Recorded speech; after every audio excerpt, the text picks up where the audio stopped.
네, 안녕하세요. 안녕하세요. 예, 오늘 고린도전서 3장 말씀 보시도록 하겠습니다.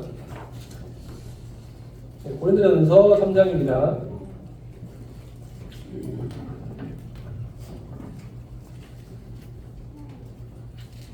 예, 3장 말씀을 저희들이 이제 살펴보기 전에요. 저도 이제 9월 16일에 스리랑카로 들어가게 되었습니다. 예, 저도 스리랑카 들어가서 성도님들 아시다시피 저희 사라자님에 데리고 이제 오도록 하겠습니다. 예, 와서 이제 인사 드리도록 하겠습니다. 인사를 드릴 테니까 특성시키지 마세요. 스리랑카도 특성을 해야 돼서 준비가 오래 걸립니다. 농담이고 하나 시킨다 하겠습니다. 예. 그래서 오늘 고린도전서 3장 전체를 말씀을 좀 보도록 하겠습니다. 제가 지난번에는 고린도전서 1장과 2장 말씀을 저희들이 함께 나눴는데요. 그래서 우리 이제 고린도 교회가 이제 좀 분쟁에 어려움이 있었다는 것을 저희들이 좀 살펴보게 되었습니다. 그래서 이 분쟁의 위험을 저희들이 해소하기 위해서 이 분쟁을 예방하기 위해서 우리 성도들이 어떻게 해야 될지 저희들이 좀 말씀을 좀 저희들이 이제 살펴보았는데요. 1장에서는 저희들이 세상 지혜를 자랑하면 안 된다는 것을 저희들이 배우게 되었고, 2장에서는 교회 분쟁을 예방하기 위해서 저희들이 신령한 사람, 영적인 사람이 되어야 된다는 것을 저희들이 좀 살펴보았습니다. 그런데 이번에 3장에서는 저희들이 이제 중요한 말씀을 제가 조금 볼까요? 21절에 보실까요? 21절에요. 3장 21절. 그런즉 누구든지 사람을 자랑하지 말라. 만물이 다 너희 것입니다. 이 말씀이 나와 있는데요. 그래서 3장 말씀의 주제는요, 선생님들. 오늘은 저 말씀을 주제는 이렇게 잡아봤습니다. 그래서 우리 교회의 분쟁을 예방하기 위해서 우리는 사람을 자랑하지 말라. 이 말씀을 주제로 오늘 좀 말씀을 좀 나누도록 하겠습니다. 그리고 제가 3장 말씀을 좀 나누기 전에요. 제가 스리랑카에서 겪었던 좀 간증을 좀 나누도록 하겠는데요. 이 말씀에 대한 주제인데, 제가 스리랑카에서 사역을 하고 있을 때, 아시는 분은 아시겠지만, 이제 제가 이제 저희 장인 어른과 같이 사역을 했었어요. 사역을 한 10년 가까이 같이 하면서, 사실 교회 가운데 조금 좀 어려움이 있었죠. 예. 좀 가르침의 문제라든가 약간 좀 잘 안 맞는 부분이 좀 있었는데, 그 교회 그 가운데서 이제 성도들 간에 좀 이제 분쟁이 좀 일어났었습니다. 분파가요. 우리 장인어른파, 그리고 김성열 형제파, 이게 딱 나눠져 있었습니다. 예. 그래서 심지어 형제들이 이제 쉽게 말하면 이제 저와 좀 친했던 형제들이죠. 저와 교제를 많이 했던 형제들이 저한테 다가와서, 형제님, 장인어른의 가르침이 우리랑 안 맞으니까 우리 형제님께서 교회를 나가서 교회를 개척해서 따로 교회를 세우시는 게 어떻겠습니까? 라고 이제 저한테 계속 얘기를 해왔어요. 예. 그러니까 결국은 이제 사람의 이름으로 이제 교회를 세우라는 그 말이었죠. 예. 그래서 그 말씀이 그러니까 인간적으로 봤을 때는 참 달콤한 말이잖아요. 그렇죠? 예. 많은 형제들이, 많은 성도들이 우리 김성 형제 나가면 나도 같이 다 나갈 거다. 예. 우리는 김성 형제 교회 개척하면 우리도 다 같이 교회 같이 형제 따라서 우리는 같이 나갈 거다. 이제 라고 생각해 보게 될 때 그 말 듣는 때마다 참 달콤한 말이잖아요. 나를 중심으로 사람들이 다 모이는구나. 다 나를 따르는구나. 그래서 제가 솔직하게 제 말 한마디에 그래요, 나를 따르라. 그러면 사람들이 다 나를 따르는 그런 환경이었거든요. 근데 이제 말씀을 잘 곰곰이 생각해 보니 이게 원래 섬겼던 교회에서 특별한 이유가 없이, 특별한 그렇게 큰 사유가 없음에도 불구하고 그냥 내가 생각대로 내가 나가자 해서 교회를 개척하는 것이 이게 주님의 뜻인지 사람의 뜻인지 생각을 해보게 되더라고요. 근데 결국은 제가 안 나가진 않았죠. 결국은 제가 형제님들 좀 더 기다려 봅시다. 우리 이제 나가는 것이, 교회를 개척하는 것이 특별한 사유도 없이, 특별한 이유가 없이 우리 마음대로 나가서 교회를 개척하는 것은 이건 주님의 뜻이 아니기 때문에 조금 더 우리는 기다려봐야 될 것입니다. 라고 그런 말씀을 드렸었거든요. 이제 그렇다 보니, 이제 그렇게 지나다 보니까 결국은 장인어른께서, 지금 이제 돌아가셨죠. 장인어른께서 그냥 어떤 일이 있으셨는지 형제들이 나가라고 하시더라고요. 예. 그래서 교회 성도들이 너무 많으니까 각 지역교회 여러분들이 지역교회에 가서 교회를 개척하라고 자기가 스스로 말씀하시더라고요. 예. 그러다 보니까 이제 교회가 순전하게 형제들이 지역교회를 스스로 개척해서 나가게 되는 그런 상황, 그런 결과를 만들게 되었습니다. 그래서 지금 생각해 보면 그때 내가 형제들, 성도들, 나를 따르던 성도들과 함께 정말 그냥 장인어른을 대항해서 내가 나가버렸으면, 제가 아까 말씀드린 그런 좋은 결과는 나오지 않았을 거라는 생각이 들게 되더라고요. 그래서 이 사람을 쫓아서 이 교회를 개척하고, 사람을 쫓아서 주님을 따르는 그 일이 주님 앞에서는 좀 옳지 못하는 행위라는 생각을 좀 하게 되었습니다. 그래서 이제 이 3장 말씀에서 우리 이와 관련된 이제 교훈을 저희들이 가르쳐 주고 있는데요. 그래서 제가 3장 말씀의 주제를 사람을 자랑하지 말라, 사람을 따르지 말라라는 주제로 좀 말씀을 좀 드리도록 하겠습니다, 성도님들이. 저는 이 말씀이 꼭 고린도 교회에서만 해당되는 말씀이 아니라고 저는 생각을 하게 돼요. 지금 우리 남산교회도 이러한 문제가 발생할 수 있다고 저는 생각을 하게 됩니다. 지금은 아닐지라도 지금 우리 교회 우리 성도님들이 정말 신령한 마음으로, 또 주님을 정말 섬기는 마음으로 또 우리 연합해서 남산교회를 이끌어 나가시는 것을 저는 잘 알고 있습니다. 그런데도 불구하고 또 우리 남산교회에서도 이런 문제가 발생하지 없다라고 저는 말할 수 없을 것입니다. 그래서 오늘 이제 이 3장 말씀을 통해서 이 교회의 분쟁을 막기 위해서 저희들이 취해야 할 태도, 저희가 취해야 할 태도가 무엇인지에 대해서 이 말씀에 대해서 좀 3장 말씀에 좀 구체적으로 좀 대답이 나와 있는데요. 그래서 이제 3장 제가 1절, 2절 좀 읽도록 하겠습니다. 3장 1절, 2절. 형제들아, 내가 신령한 자들을 대함과 같이 너희에게 말할 수 없어서 육신에 속한 자, 곧 그리스도 안에서 어린아이들을 대함과 같이 하더라. 내가 너희를 젖으로 먹이고 밥으로 아니하였노니 이는 너희가 감당하지 못하였으니거니와 지금도 못하리라 말씀되어지고 있습니다. 그 3장 1절에 보시면요, 그것이 신령한 자들을 대함과 같이라고 나와 있습니다. 저희가 1장과 2장을 저희들이 이제 저희가 한번 공부를 했었잖아요. 그래서 1장과 2장에서 말한 신령한 사람들은요, 여러분들 세상의 지혜를 자랑하지 아니하고, 세상 나의 지식을 자랑하지 아니하고, 오직 성령의 충만함과 성령의 인도하심을 따르는 사람들을 신령한 사람들이라고 우리는 1장과 2장에서 저희들이 말씀을 좀 살펴보았습니다. 그럼 이제 신령한 사람의 반대말은 여기 보시면 이제 육신에 속한 자, 그리스도 안에서 어린 아이들과 같은 사람이라고 나눠주고 있습니다. 그래서 이제 어린아이와 같은 믿음을 가진 사람에 대해서는 두 가지 의미가 있어요. 사실은요. 첫 번째로 보시면 우리 베드로 전서에 보시면요, 어린아이와 같은 순전한 젖을 사모하라. 그 말씀 좋은 의미죠, 그렇죠, 성도님들, 그렇죠? 어린아이와 같이 순진한 마음으로 하나님의 말씀을 잘 받는 사람을 이끌어서 어린아이와 같은 순진한 믿음을 가진 사람이라고 하지만 우리 3장 1절에 나온 이 고린도 교회 성도들 같은 경우는 그런 믿음이 아니라, 그렇죠? 좀 반대적인 의미죠, 그렇죠?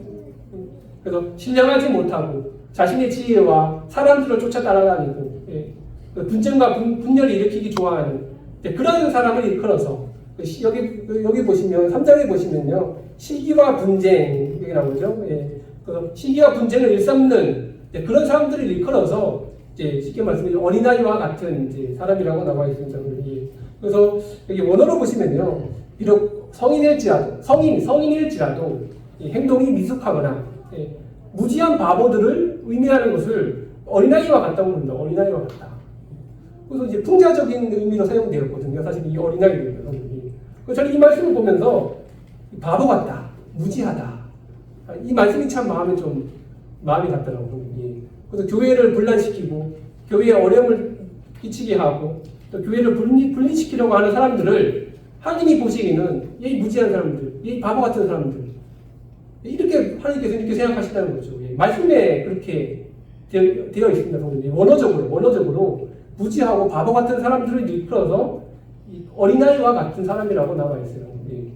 그래서 뭐 제가 이런 말씀을 하면 안 되겠지만 성경 말씀에 그대로 제가 말씀드린 거지만 교회에서 분란을 일으키려고 하는 사람들은 이 바보 같은 사람들입니다. 제가 말한 게 아니고 하나님 말씀에 그렇게 말한 것이었지.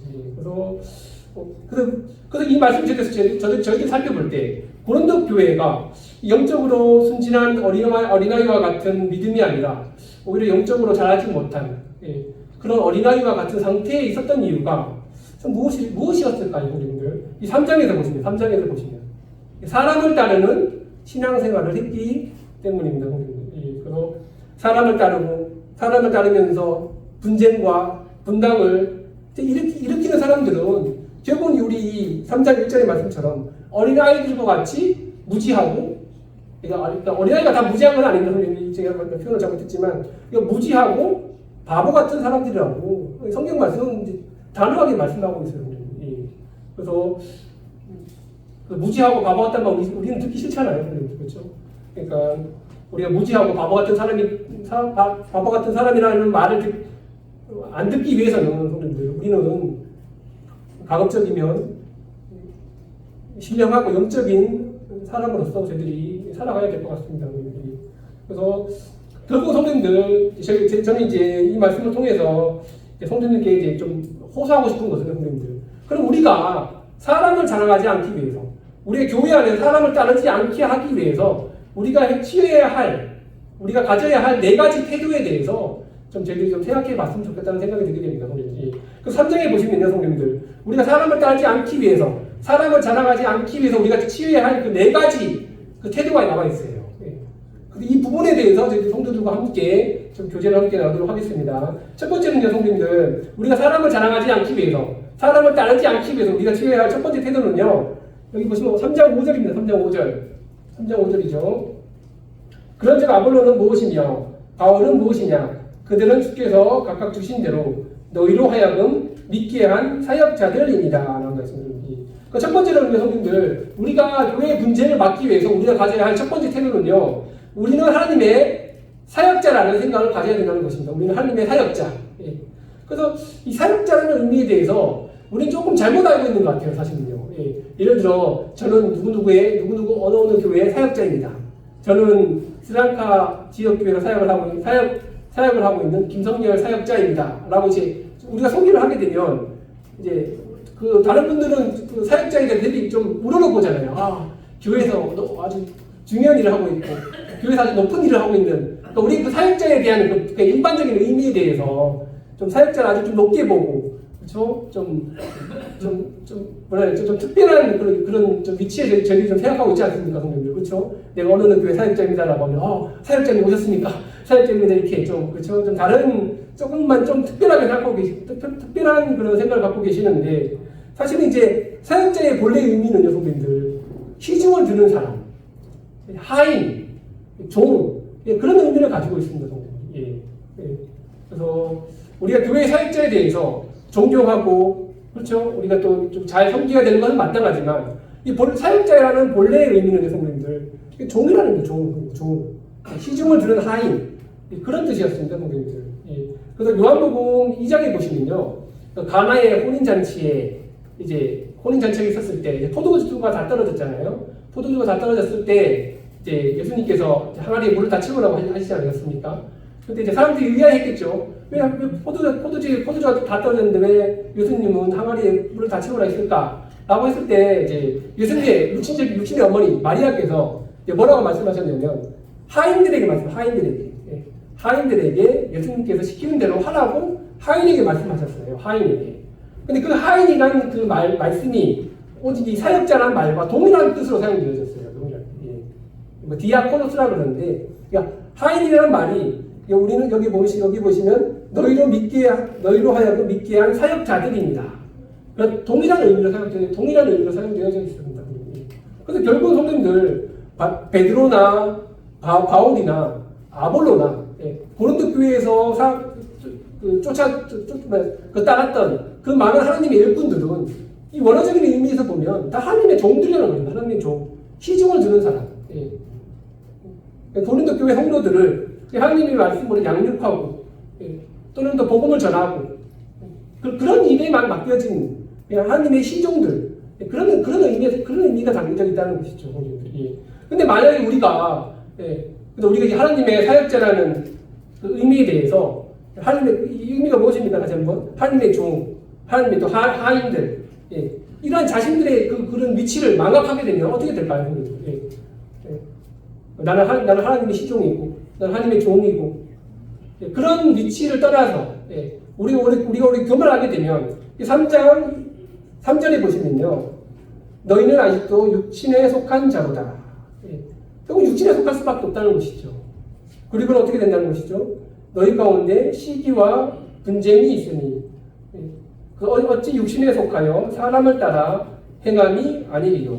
하인이 아니라 주인 행세를 하려다 보니까 성도님들 결국은 교회 안에서 시기와 분쟁, 나를 따르라, 이 사람 따르지 말고 나를 따르라, 이렇게 되지 않겠습니까, 성도님들? 그래서 세속적인 사람들의 특징은요, 우리도 다 아시다시피 자기 지혜를 높이고 사람을 높이고 또 사람을 따르게 하고, 그렇죠? 그럼 결국 선배님들 3장 4절에 보시면요, 어떤 이는 말하되 나는 바울에게라 하고 다른 이는 나는 아볼로에게라 하니 너희가 육의 사람이 아니리요.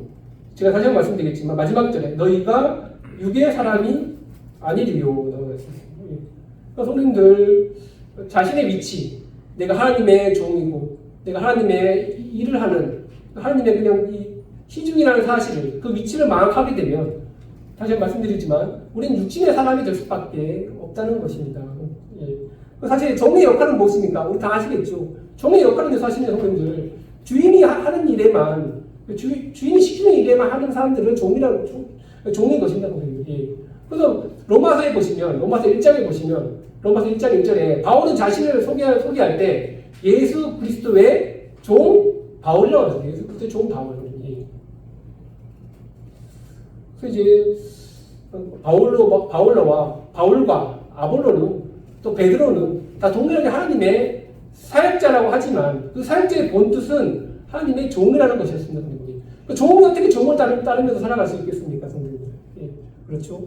그래서 성도님들 이제 이 아볼로와 베드로와 이 바울에게 맡겨진 일은 그리스도를, 사람들을, 많은 사람들을 그리스도께 인도하는 일, 그걸로만 족한 것이었습니다, 성도님들. 그래서 성도님들, 제가 앞에 다시 한번 말씀드리겠지만, 선교하면서 성도들이 이제 저를 많이 따르려고 그랬잖아요. 그래서 교회를 갈라서게 하자, 선교사가 다른 교회를 개척하자라고 이제 그렇게 해왔을 때, 저도 가끔씩 제가 말씀드렸지만 시험이 많이 닥쳐왔죠. 그래서 제가 생각했던 것은 내가 주님 앞에서 받은 일이 교회를 분리시키는 일인가? 교회를 이렇게 성도들을 이렇게 갈리게 하는 일인가? 그 일에 대해서 저는 생각을 해보게 되더라고요. 그래서 이 말씀을 통해서 내가 교회를 갈리게 하는 것은 내가 말로만 선교사일 뿐이지 결국은 나도 육신적인 사람일 뿐이구나. 나도 결국은 어린아이일 뿐이구나 라는 생각이 들게 되더라고요. 그래서 결국은 이제 저도 이제 교회 개척은 그때 이제 교회를 제가 갈리게 하진 않았었죠. 이 말씀을 통해서 제가 많이 좀 이제 감사가 되었던 부분이었습니다, 성도님. 그래서 5절에 보실까요? 5절에 성도님들, 5절에 그런즉 아볼로는 무엇이며 바울은 무엇이냐? 무엇입니까, 성도님들? 아볼로는 무엇이고 바울은 무엇입니까, 성도님들?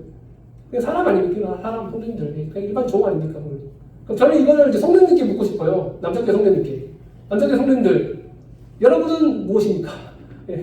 저는 무엇입니까? 제가 대단한 사람입니까? 어떤 분들은 수련가 선교사님 오셨다, 선교사님 오셨다라고 너무 저를 축켜 세우시는 분도 계세요. 전 너무 부담스럽습니다, 선교사 사실은. 선교사가 대단한 사람도 알지 않습니까? 사실은 똑같은 사람입니다. 선교사가 무엇이냐? 사람입니다. 저도 사람이에요, 선생님. 그래서 이 말씀을 저는 오히려 성도님들께 질문을 하고 해드리고 싶어요. 여러분들은 무엇입니까? 여러분들이 무엇이길래, 나는 무엇이길래 교회를 분장시키고 교회를 갈라치게 하려고 하고 계십니까? 결국은 그래서 5절에 보시면 우리는 너희로 하여금 믿게 한 사역자들일 뿐이다, 종들일 뿐이다, 신하들 뿐이다 라고 말씀해주고 있는 것입니다. 그래서 결론은 성도님들, 우리가 교회에 사람을 자랑하지 않기 위해서, 교회의 분당을 막기 위해서는 성도님들, 우리는 모두 다 하나님의 종이라는 사실, 하나님의 사역자라는 사실을 우리는 정말 마음 가운데 깊게 깨달아야 한다는 것입니다. 성도님들이. 그래서 그렇지 않게 되면 다시 한번 말씀드리지만 우리는 교만하여서 사람들을 쉽게 나한테 와, 당신 나한테로 와, 내가 다 해줄게, 이렇게 된다는 것이죠. 그래서 결국 성도님들, 그럼 우리는 하나님의 종이라고 제가 말씀드렸습니다. 하나님의 사역자. 그럼 우리는 유익한 종입니까? 무익한 종입니까? 성도님들. 우리는 무익한 종들일 뿐입니다. 우리는 항상 주님 앞에서 우리는 때로는 남산교회 우리는 이제 주님을 섬길 때 항상 우리 마음 가운데 깨달아야 할 것은 주님, 저는 무익한 종입니다. 오늘 저는 무익한 종으로서 오늘 저는 오늘 주일학교 사역을 하고 있습니다.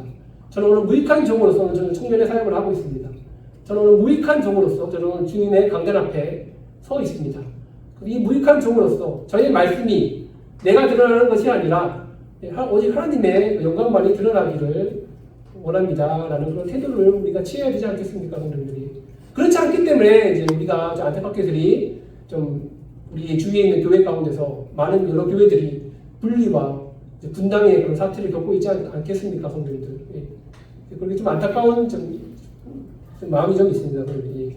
두 번째로는 이제 우리가 사람을 자랑하지 않기 위해서 우리가 두 번째로 가져야 할 태도는요, 성도님들.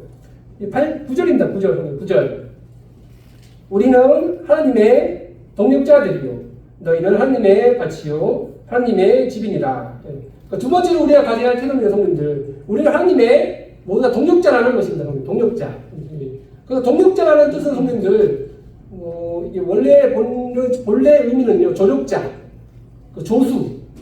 그런 의미를 가지고 있습니다, 성도님들. 그래서 이 동력의 특징은 다 아시다시피지만 동력하다. 그건 이게 혼자 일을 하는 것이 아니지 않겠습니까? 같이 일을 하다. 영어로도요, 펠로우 워커라고 하죠. 펠로우 워커. 함께 일하는 사람이라는 뜻입니다, 성도님들. 그래서 이 교회의 모든 일들은 혼자서 할 수 없다는 것이죠. 또 교회의 모든 일들은 한 사람이 으뜸되어서 한 사람이 뭐 자기가 리더가 되어서 교회의 일을 이끌어 나갈 수 없다는 뜻입니다, 성도님들. 그러니까 우리는 모두 다 그리스도의 한 몸으로서, 한 지체로서 서로 함께 연합하면서 함께 교회를 세워 나가야 하는 그 일을 우리들이 하고 있는데요. 그래서 결국 이 바울은 우리는 모두 다 하나님의 동력자들이라고 말을 하고 있습니다, 성도님들. 그래서 저는 이 비유에 대해서 좀 말하고 싶어요. 교수와 이 조교에 대해서 성도님들. 우리 대학교 생활 하시다 보면 아시겠지만, 우리 대학 생활 하시면 교수님이 계시고, 우리 또 조교가 있고, 교수님이 있고 학생이 있고, 그 학생들은 조교가 있잖아요, 그렇죠? 그래서 이제 교수님의 역할은 무엇입니까, 선생님들? 학생들을 잘 가르쳐서, 그죠? 원하는 학점에 이르게 하도록, 요즘에 교수가 다 그러지 않겠지만, 그래도 좀 우리 학생들이 좀 잘 배울 수 있도록 교사를 좀 잘 가르쳐야 되지 않겠습니까, 선생님들이? 그런데 조교의 역할은 무엇입니까? 그래서 그 사이에 또 학생들과 교사들 사이에 있어서 또 필요한 것들을 또 해주고 또 좀 도와주고 좀 좋아하는 줄 알겠지만 그런 일들을 많이 하고 있는데요, 선생님들. 이제 우리 교수 대신 하나님의 목표는요, 아시다시피 성도들이 영적으로 올바로 쓰고 자라고 그리고 어린아이가 되지 아니하고 장성한 사람이 되게 하는 것이 우리 교수와 대신 하나님의 그 목표겠죠, 선생님들. 그럼 조교에 되는 우리의 일은 무엇입니까, 선생님들? 조교가 되는. 그럼 이제 성도들이 믿음에 잘 세워져 갈 수 있도록 서로 이 말씀에 나온 것처럼 물도 주고, 그렇죠? 그리고 또 심어주고 또 잘 가꾸어줘야 되는 일을 하는 것이 조교 일이 아니겠습니까, 선생님들? 제가 대학생활 할 때도 조교님들 저 두 분 계셨거든요. 그래서 용량사 멍쓰기는 일이지만 기말고사, 중간고사가 나오면 교수님들 어떤 데 시험 문제를 잘 안 가르쳐주세요. 그런데 이제 제가 구원받기 전에 일이었습니다. 구원받기 전에 일이었어요. 그래서 구원받기 전에 교수님들, 좀 친한 교수님이 계세요. 친한 조교님이 계셨어요. 친한 조교님한테 카톡으로 문자를 보내서 조교님 오늘 저녁에 몇 분 어느 술집에서 만날 수 있을까요? 왜? 그러면 중간고사인데 좀 가르쳐 주세요. 제가 한잔 사겠습니다. 그러면 당장 오시더라고요, 그때. 그래서 가서 이제 비싼 거 딱 대접해 주면서 도교님 좀 이번에 교수님이 이번에 문제를 하나도 안 내주셨는데 좀 가르쳐 주세요. 그러더라고요. 예. 막 되게 많이 드렸죠. 수능을 되게 많이 드렸어요. 그러니까 이제 알았어. 1번에 뭐 나오고 2번에 뭐 나오고 3번에 뭐 나오고 다 가르쳐 주시더라고요. 예. 그래서 뭐 아무튼 예. 이건 제가 좀 나쁜 얘기를 말했지만 아무튼 이 조교라는 이런 사실은 그러니까 이제 교수와 이제 그 학생들 간의 중간에서 이제 중보자 역할을 잘 하면서 그렇죠. 필요한 것들을 다 챙겨주고 또 교수의 그 뜻이 교사 할 일을 잘 할 수 있도록 도와주는 역할을 이제 옆에서 보조하는 역할을 하는 게 조교 일이었지 않습니까? 그렇죠? 그래서 학생들이 예학점 맞으면 교수들도 사실 좋아하지 않잖아요. 그렇죠? 그렇기 때문에 조교들도 가끔 학생들이 그런 좋은 학점을 맞을 수 있도록 또 도와주고 옆에서 챙겨주고 하는 일들을 조교들이 하게 돼요. 예. 그래서 이제 우리 성도들은 그래서 사도 바울은 이 하나님의 동력자들을 말하는 것이 예. 여기 보실까요, 성도님들? 6절에 보실까요? 6절에요. 나는 심었고 아브로는 물을 주었으되 오직 하나님께서 자라나게 하셨나니라고 있습니다. 그렇죠? 그래서 그런즉 심는 이나 물 주는 이는 아무것도 아니로되라고 말씀드립니다. 그래서 동력자들이 가져야 할 태도는요, 성도님들.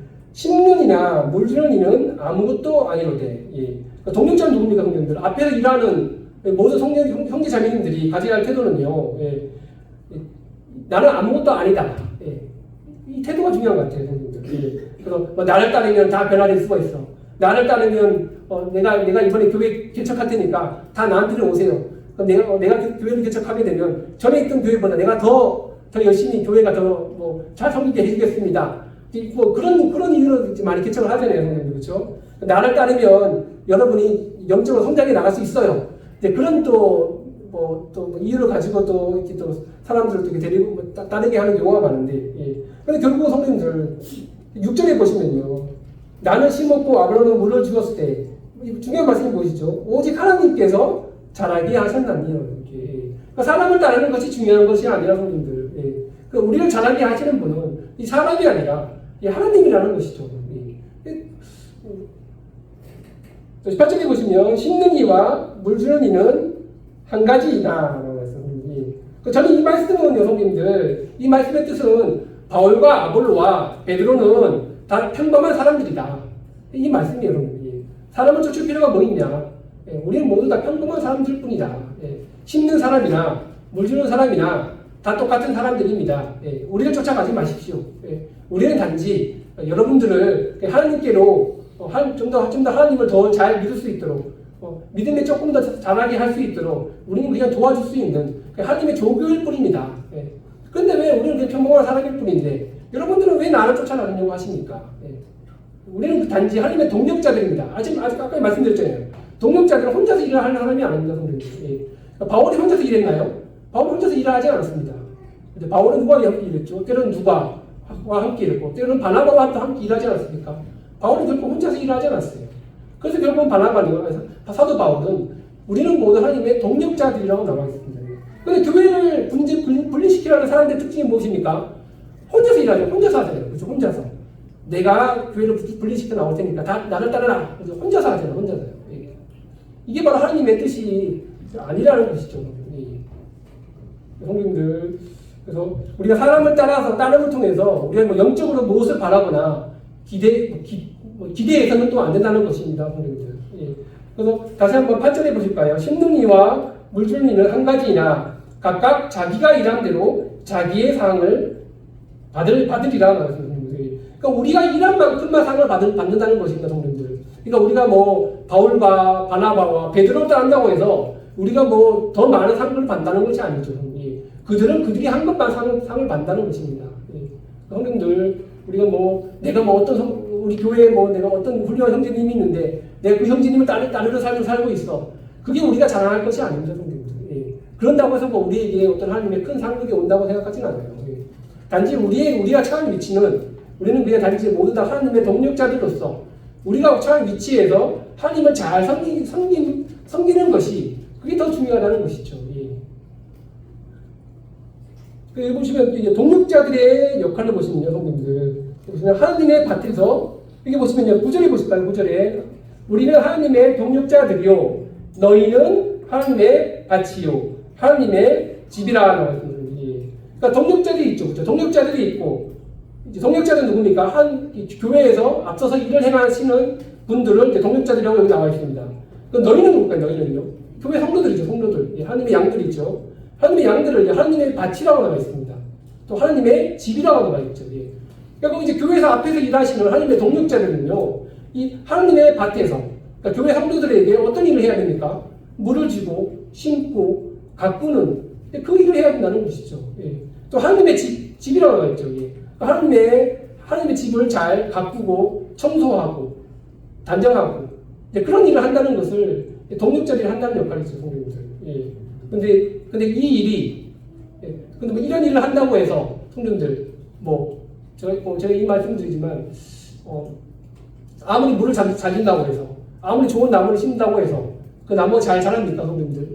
제가 이제 스리랑카에서 농사를 좀 줘봤거든요. 코코넛 농사도 줘봤고, 파파야도 한번 심어봤습니다. 제가 농사꾼이 아니니까, 전문적으로 하지 않았는데, 이제, 사람들 말을 믿고 코코넛 나무 심어봤거든요. 코코넛 나무 심으면 물만 잘 주면 된대요. 물만 주면 3년 동안 물만 잘 주면 코코넛 나무가 잘 자란다 그러더라고요.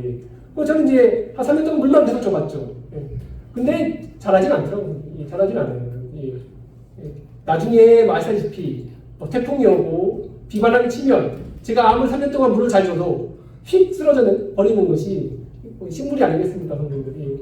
결국은 우리 이 말씀을 통해서도 하나님 자라게 하시는 분은 하나님이 쉬지 않습니다, 성도님들. 아무리 동력자들이 물을 잘 주고 잘 심고 잘 가꾸어 놓을지라도 아무리 내가 이 형제를 위해서 막 몇 년간 수고를 했어, 몇십 년간 이 형제를 위해서 내가 돈도 많이 투자하고 이거 다 했어, 내가 다 했어 라고 그렇게 자랑을 할지라도 하나님께서 하지 않으시면 아무것도 열매를 맺을 수 없다는 것입니다, 성도님. 제가 3년 동안 4년 동안 파파야 농사를 져봤고 코코넛 농사를 져봤는데 안 되더라고요. 안 돼요. 나중에 사하다 자매가 이런 당신 뜻대로 했으니까 안 되는 거야. 그러더라고요. 그 말이 맞는 거죠. 물만 주면 뭐하나. 사하다 자매가 물만 주면 뭐하나. 그 다음 날에 태풍이 오는데 그러면 태풍 오기 전에 저 나무 잘 묶어놓고 그래야 되는데 당신은 물만 주고 있었으니까 태풍 오니까 나무가 다 쓰러지고 다 죽지 않았냐. 그런 말을 하더라고요. 결국은 우리는 결국 하나님의 동력자입니다, 성도님들. 동력자를 다시. 그 성도님들, 이 말씀을 통해서 우리는요, 하나님의 뜻을 이루기 위한 우리는 작은 도구라고 생각을 해야 될 것입니다, 성도님들. 그리고 이제 세 번째로 보실까요? 사람을 자랑하지 않기 위해서 우리가 가져야 할 세 번째 태도는요, 3장 10절에 나오죠. 3장 10절에요. 내게 주신 하나님의 은혜를 따라 내가 지혜로운 건축자와 같이 터를 닦아두매 다른 이가 그 위에 세우나 그러나 각각 어떻게 그 위에 세울까를 조심할지니라. 세 번째로 우리가 가져야 할 세 번째 태도, 교회의 분쟁을 막기 위해서, 사람을 따르지 않기 위해서 우리가 가져야 할 세 번째 태도는요, 10절에 말씀해주고 있습니다. 우리는 하나님의 건축자라는 사실을 이 생각을 가져야 됩니다. 그래서 사도 바울은요, 자기 자신을 지혜로운 건축자라고 자기 자신을 소개했어요. 사도 바울이 왜 지혜로운 건축자였죠, 여러분들? 자기가 지혜로운 건축자였던 이유는 사도 바울이 지금까지 선교 사역을 하면서 자기는 어떤 터를 세웠습니까? 어떤 터? 예수 그리스도의 복음이라는 그 터를 자기가 선교하면서 그 지역 가운데서 복음 그 터를 세워왔다는 것이었습니다, 성도들. 그래서 이 예수 그리스도라는 그 복음을 통해서 그리스도의 몸된 교회가 세워졌고, 또 그 몸된 교회를 통해서 성도들이 한 몸을 이루어서 교회를 성교가 나오고 있지 않습니까, 성도들이. 이 터가 중요했던 것이에요. 터가 중요했던 것이었어요. 근데 여기 보시면요, 다른 이가 그 위에 세우나 그러나 각각 어떻게 그 위에 세울까를 조심할지니라 라고 했습니다. 그러니까 저는 이 말씀을 남산교회에 한번 적용해주고 싶어요, 성도님들. 좀 조심스러운 말씀이지만 우리 남산교회가 처음에 개척되었을 때, 그렇죠? 수십 년 전에 개척되었을 때 분명히 예수 그리스도의 복음이라는 그 터 위에 남사교회가 세워졌을 것입니다. 남사교회뿐만 아니라 우리 모든 지역교회가 동일하게 예수 그리스도라는 복음, 우리 예수 그리스도의 그 십자가의 보혈이라는 그 놀라운 그 복음이라는 그 터 위에서 남사교회가 세워졌습니다. 누가 세워졌죠? 뭐 어떤 이제 성도사님이라든가 어떤 형제님을 통해서 어떤 하나님의 일꾼을 통해서 그 터가 세워졌습니다. 그럼 그 터 위에서 이제는 그 터 위에 이제 어떻게 그 위에 세울까를 조심할지라고 말씀이 나와 있어요. 그러니까 예수 그리스도의 터 위에 이제 우리 연합교회가 세워졌는데 그럼 그 이후에서 이제 우리가 이제 하나님의 교회를 세우쳐 나가기 위해서 그럼 우리는 어떻게 어떤 재료를 가지고 우리는 세워져 나가야 되는 것인가? 그게 바로 우리 건축자인 우리 남사교회 성도님들이 해야 될 일이 아니겠습니까, 성도님들?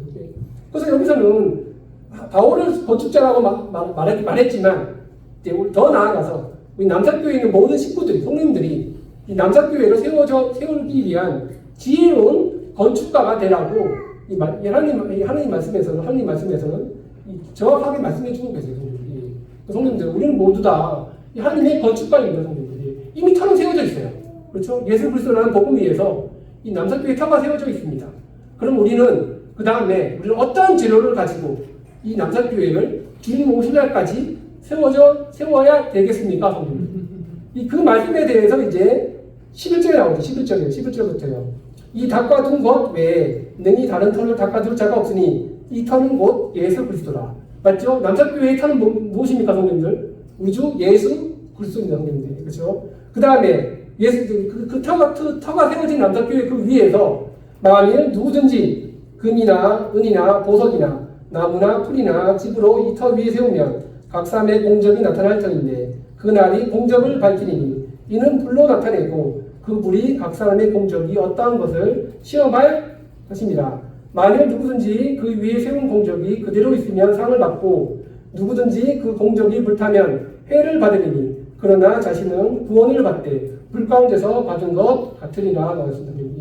제가 여기 뭐 중요한 말씀 지금 제가 말씀드리면 우리 남사교회를 이제 세워 나가는 데 있어서 몇 가지 재료가 있죠, 성도님들. 여기 보시면 금과 은과 보석, 요 한 무리, 그 다음에 나무나 풀이나 집, 또 한 무리, 두 가지 종류가 있습니다, 성도님들.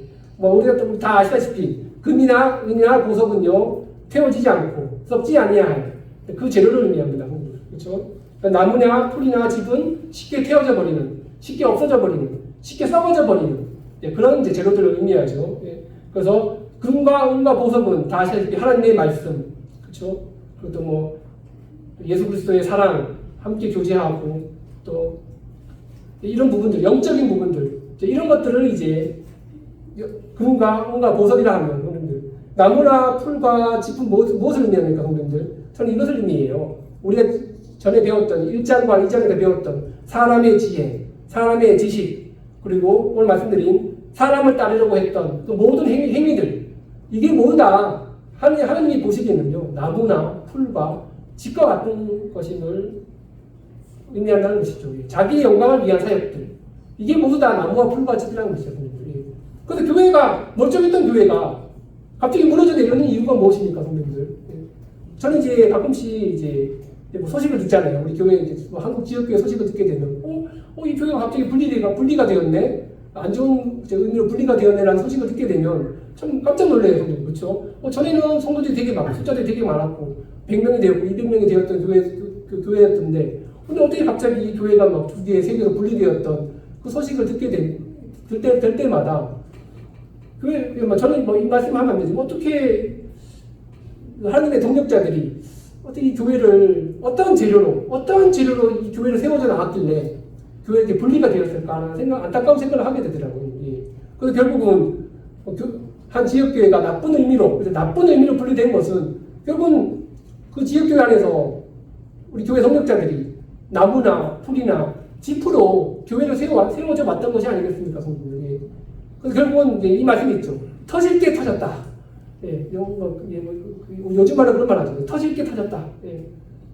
겉으로는 보이지 않았지만, 겉으로는 뭐 교회가 잘 되고 있는 것 같이 보였지만, 안에서는 하나님 말씀이 아니라 예수 그리스도의 사랑과 교제, 그런 것이 아니라 교회 안에서는 오히려 자기의 영광과 사람의 지혜와 지식으로 그것을 차서 이 교회가 계속 세워져 나가왔던 것이죠. 그게 바로 이제 이 지혜롭지 않은, 여기서 이제 공적이 나오거든요. 공적. 13절에 보시면요. 각 사람의 공적이 나타날지언데, 또 14절에 보시면 공적이 나오죠. 15절에도 누구든지 그 공적이 불타는, 공적이라는 말을 성경들이 쉽게 말씀드리면 행위다, 행위.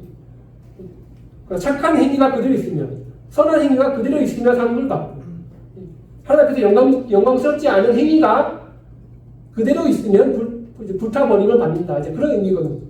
그런 의미거든요. 그래서 성도님들, 이 교회 안에서 우리가 지혜롭지 못한 재료로, 합당치 않은 재료로 우리가 교회를 세워왔을 때는 그 불로 말미암아 다 타버리고 없어져 버리고 말 것입니다. 이 말씀을 의미하는 거거든요.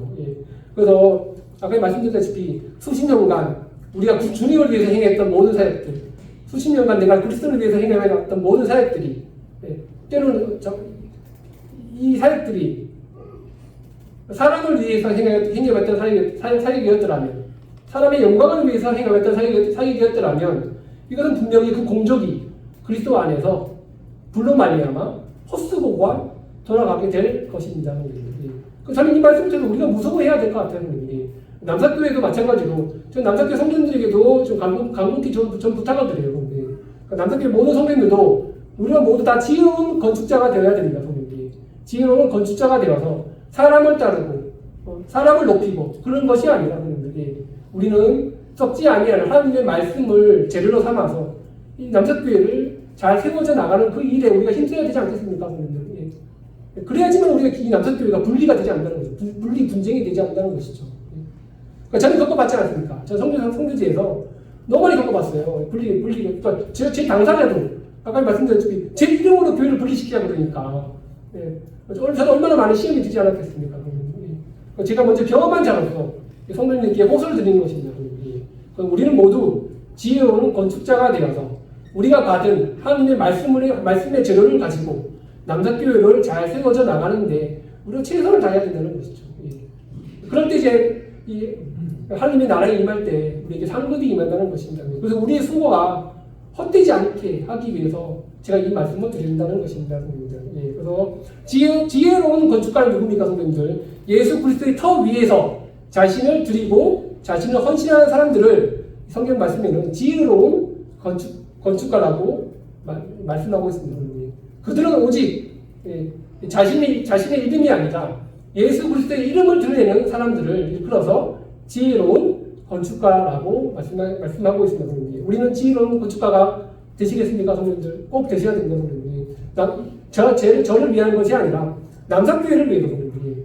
남사교회를 위해서 우리는 모두 다 지혜로운 건축가가 예수 그리스도 위에서 예수 그리스도라는 터 위에서 우리 하나님의 말씀의 재료로 하나님의 또 사랑과 또 하나님의 또 은혜로 말미암아 이 남사교회를 잘 세워져 나가기 위한 책임을 우리 각 성도들이 다 받았다는 사실입니다, 성도님들. 마지막으로 네 번째로 보시면, 성도님들, 마지막으로 네 번째로 우리가 교회의 분쟁을 막기 위해서 사람을 높이지 않기 위해서 우리가 취해야 할 네 번째 태도는요, 16절에 보죠. 16절에 너희는 너희가 하나님의 성전인 것과 하나님의 성령이 너희 안에 계시는 것을 알지 못하느냐. 누구든지 하나님의 성전을 더럽히면 하나님이 그 사람을 멸하시리라. 하나님의 성전은 거룩하니 너희도 그러하니라. 16절에 보시면요, 우리는 하나님의 성전이라는 사실을 우리는 기억해야 된다. 사람을 따르지 않기 위해서는 우리는 모두 다 하나님의 성전이라는 생각을 가져야 됩니다. 그러니까 하나님의 성전이 무슨 뜻이죠, 성도님들? 거룩한 초소, 거룩한 곳이죠. 거룩한 초소. 그러니까 우리의 몸이, 성도님들, 하나님이 거하시는 성령의 전이라고 나와 있잖아요, 그렇죠? 그럼 우리의 몸이 각 성도님들이 다 거룩한 하나님의 성전이라는 사실입니다. 그런데 결국은 이 교회를 무너뜨리는 일, 여기 보시면 이제 17절에 보시면요, 누구든지 하나님의 성전을 더럽히면 하나님이 그 사람을 멸하시리라 나와 있습니다. 그래서 이 교회는 그리스도의 몸입니다. 아시죠? 그렇기 때문에 교회는 거룩한 것이죠. 또 하나님의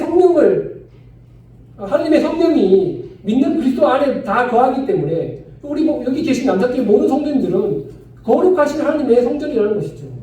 그런데 만약에 우리 17절 말씀처럼 누구든지 하나님의 성전을 더럽히면, 이 더럽힌다는 말은 성도님들, 이 원어적으로는요, 파괴하다, 멸하다 그런 의미거든요. 파괴하다, 멸하다. 하나님이 그 사람을 멸하시리라. 똑같은 의미로 사용되어 있어요. 더럽히다, 멸하다는요, 똑같이 파괴하다, 멸망시키라는 의미를 가지고 있거든요, 성도들이. 그러니까 한 성도가 교회를 분리시키는 일은 이 하나님의 성전을 멸망시키는 일과 똑같다는 그 말씀을 하고 있다는 것이죠. 우리 거룩한 우리 성도들이, 하나님의 성전인 우리들이, 하나님의 성령께서 우리를 인도하시는 그 몸들이 어떻게 감히, 그렇죠? 이 몸을 분리시킬 수 있겠습니까? 그렇기 때문에 이 사람을 높이면서 교회 안에서 분당을 일으키는 그 모든 행위는 이 하나님 앞에서 교회의 거룩함을 더럽히는 행위라고 이 말씀에는 분명히 말씀해 주고 있어요. 그래서 우리 참 주의해야 됩니다, 성도님들. 예, 나를 높이고, 우리 형제님, 우리 형제님, 우리 형제님. 이게 참 조심하셔야 돼요, 성도님. 예, 그렇죠. 예. 뭐 존경하는 마음은 좋습니다, 성도님. 그렇죠. 그런데 이 형제님 최고야. 이 형제님 막 너무 우러러보는 행위는 우리가 좀 조심스러운 태도를 좀 가져야 된다는 생각이 들게 돼요. 예.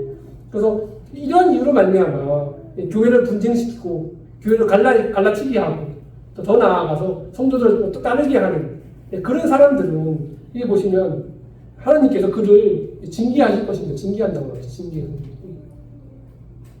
그 사람을 멸하시라는 말은 성도님들, 그 사람이 생명을 앗아간다, 그런 말보다는 성도님들 그냥 징계라는 그냥 표현을 징계라는 뜻으로 그냥 가지셨으면 좋겠어요. 예. 그러니까 하나님의 성전은 거룩하니 너희도 그러하니라.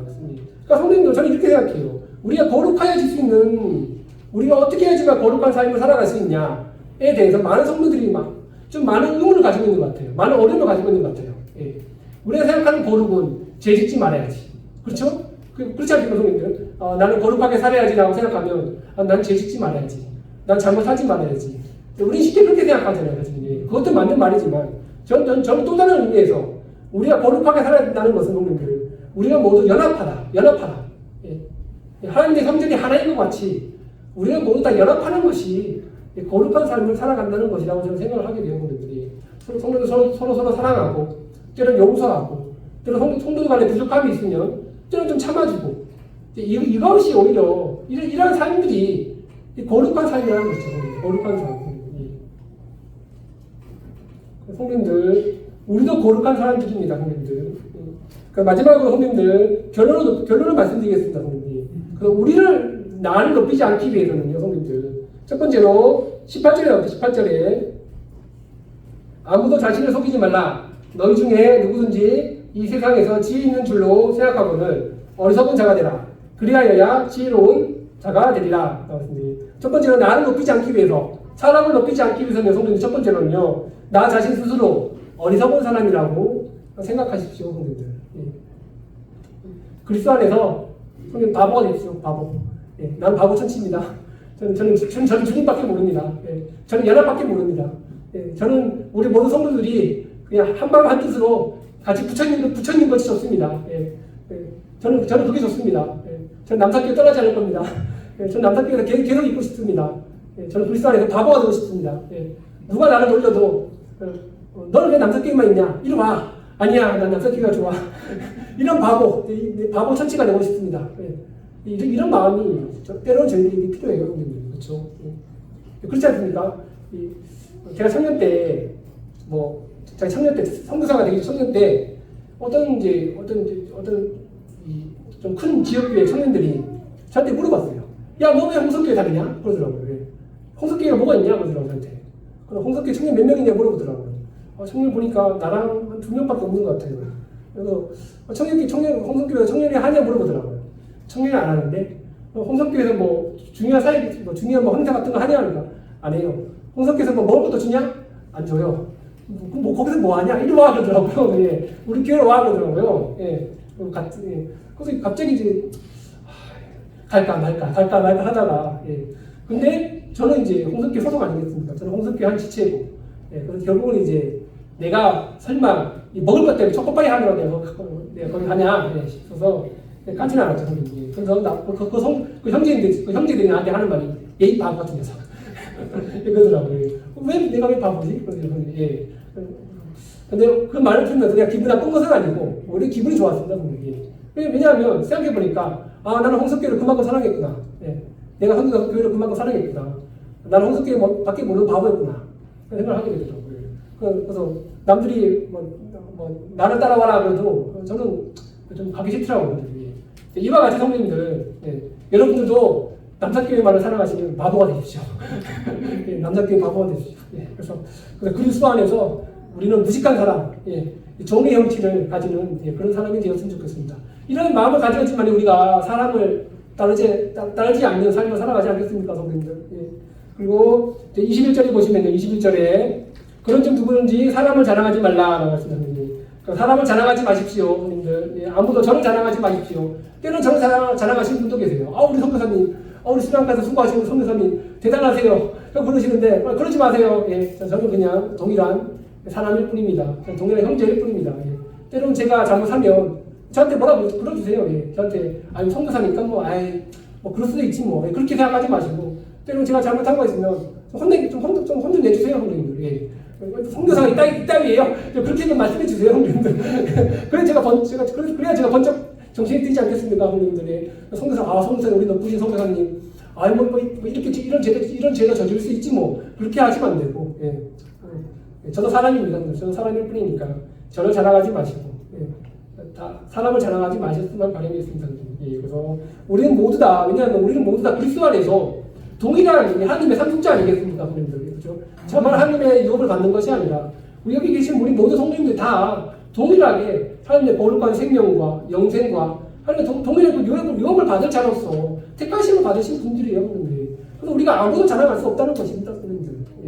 그래서 누가 높고 누가 낮은 지위에 있지 않다는 것입니다. 세 번째로는 마지막으로 23절에 보실까요? 22절, 23절. 바울이나 아볼로나 게바나 세계나 생명이나 사망이나 지은 것이나 장래 것이나 다 너희의 것이요 너희는 그리스도의 것이요 그리스도는 하나님의 것이라. 우리는 모두 다 그리스도의 소유라고 생각하십시오. 그래서 그리스도인들은 절대적으로 하나님의 종이며 하나님께 속한 그 정석적인 관계입니다, 성도님들. 우리는 사람에게 속한 사람들이 아닙니다. 그렇죠? 그래서 우리가 사람에게 쫓아서 교회를 분당시키고 교회를 이간질하고 갈라치게 하는 그런 태도는 우리가 버려야 된다는 것이죠. 왜냐하면 우리는 하나님께 속한, 그리스도께 속한 그런 사람이기 때문입니다. 그리고 성도님들, 우리는 어린아이와 같은 미숙한 신앙을 가지지 말고, 성도님들이 하나님께서 원하시는 우리의 교수가 되시는, 그렇죠? 우리의 구원자가 되시는, 우리의 주인 되시는 하나님의 뜻에 따라서 우리 영적으로 장성하고 영적으로 성숙한 자가 되시기를 바라겠습니다, 성도님들. 그래서 남석교회 모든 성도님들께서 사람을 따르지 아니하시고 사람을 자랑하지 말고 오직 하나님만을 자랑하며 그리스도 안에서 하나님만을 높이는 그런 삶을 살아가시기를 바라겠습니다. 이상입니다.